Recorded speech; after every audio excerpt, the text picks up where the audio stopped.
Hi, my name is Phil Anderson, and I'm running for United States Senate to represent Wisconsin. We've done almost 280 videos so far, one a day, since I declared about 280 days ago. Many of them, more than I would like, have been critical or negative.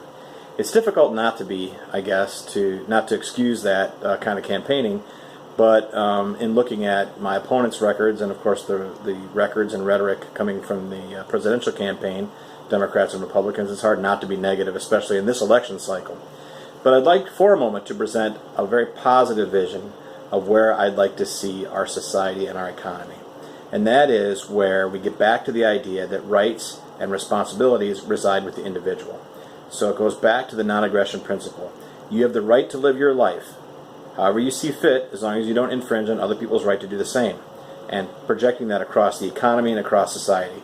I've talked about how that affects different issues that might come up in the federal government and in the Senate, but I'd really like to talk about how that would work in neighborhoods. So right now, a lot of that already goes on. If you observe the people around you, the economy around you, people are tremendously helpful, and even despite the fact that our economy is a little bit skewed by government intervention and meddling, there's still quite a bit of free trade going on. People deciding whether they're going to shop at one store or another. People that are helping their neighbors mow the lawn when they're on vacation, gather their mail.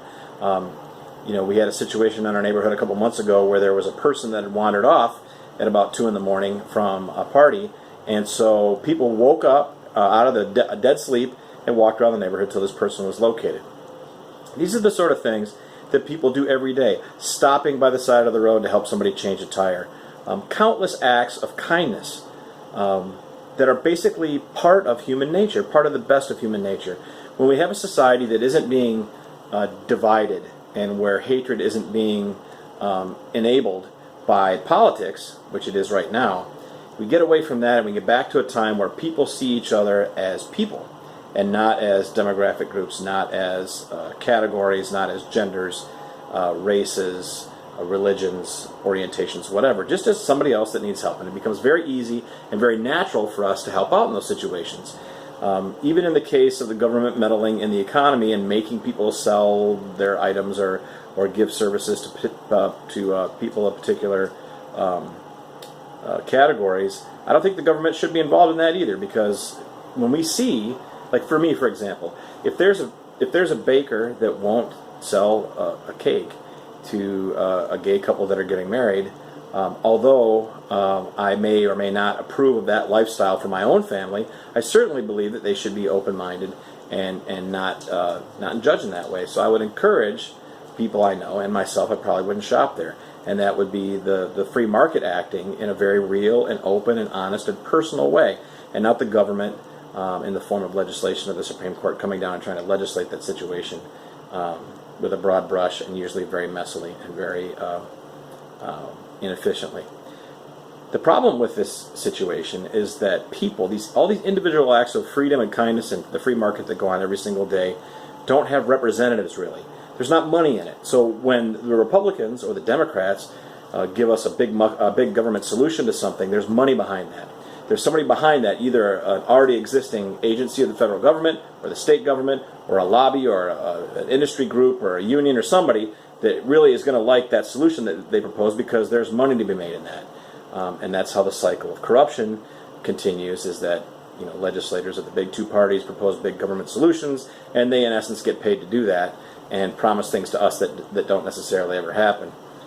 That's what we want to escape. So the big government solutions always have sponsors, always have politicians that want to step up and say, we ought to do this, we ought to have health care for everybody, education for everybody, whatever, with the implicit assumption that it's the government that ought to do it. Well, let me tell you this. Libertarians, myself included, and maybe especially, believe that everybody should have access to good quality health care, good quality schools, good quality roads, and that the market should be free and open so that people that want to enter the marketplace, whether as buyers, sellers, or entrepreneurs, can do so freely and without discrimination. That's the goal.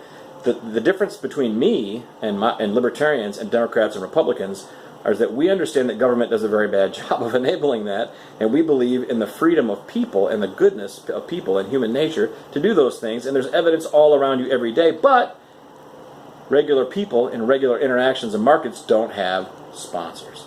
That's where libertarians come in. We believe in those sort of interactions. We practice them, we champion them, we advocate for them, for solutions being carved out for problems on the most local level possible, by the individual, by the family, by the neighborhood, by the community, by the county, by the state, and finally, and only if constitutionally called for, by the federal government. That's the way it should be ordered. That's the way it's most free, the most honest, the most efficient, and that's the way to have the most amount of services, the best services, provided least expensive and most efficiently. Healthcare, education, whatever you want to talk about. That's the best way to have them provided humanely and freely and efficiently to the most amount of people, not the government. I mean, just look at the history of that. Since the war on poverty began, people are more poor. Since the war on drugs began, more black people are in jail. Since the war on terror began, there's more terrorism.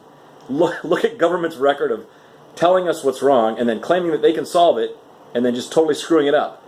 Just evaluate it as if you'd evaluate anybody. If you had a plumbing emergency at your house and you need to hire a plumber, and you're interviewing a couple of them, and one of them had a record of correctly identifying problems, claiming he's the only one that can fix it, and then screwing it up every time, would you hire them? So my question is, would you vote for them? And my next question, my last question of the night is, why would you vote for them? It's time for a change. Please look at all the libertarian candidates on the ballot, from Gary Johnson and Bill Weld on down, and evaluate them based on promises and results. But just as importantly, look at the empty promises and irresponsible, corrupt, inefficient results that Democrats and Republicans have provided throughout the years, and judge for yourself. It's time for a change in my estimation. I'm a little biased. But for you, is it time for a change? I encourage you to have an open mind and look at all the possible solutions, not just the government-provided ones. Thanks very much, and I'll talk to you tomorrow.